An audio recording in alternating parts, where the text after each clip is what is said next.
Assalamu alaikum, YouTube көрүүчүлөр, достор. Сатууга мына ушул карагашка өспүрүм чыгат. 2 жашта, достор. Башкаларыңар агыла жаныбардын. Аки жаныбар. Сыны өтө мощный экен, достор. Жылкынын айыбы арыктыкта экен.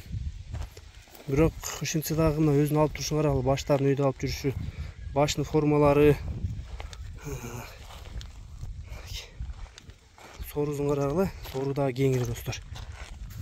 Болгону арыктын сөөктөр сору бирок кеңири, достор. Сөөктөрүн эле байкасаңар болот. Арыгы жетиш керек экен. Миңге болбоптур, достор.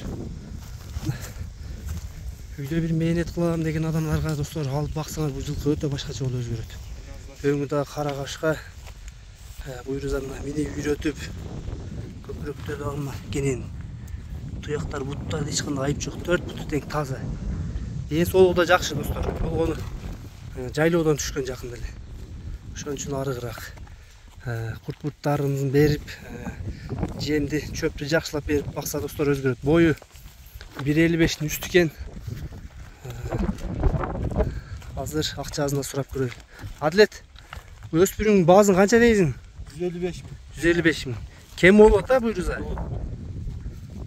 Өспүрүмдү көрдүңөр, достор. Сыналары өтө жакшы экен.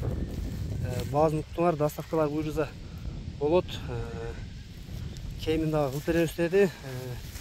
Боюмда, достор, азыркы арык кезинде 1.55-тин үстү экен. Кыргыз жылкы. Көрсөтүп берейин. Турган турпаты ушул экен, достор. Байланышка чыга бересиңер. Кыргыз жылкы бою дагы өтө сонун экен, достор. Аки жаныбар. Баштын формасы дагы идеальный, достор. Кашкасы да тоголок кашка экен да, точка.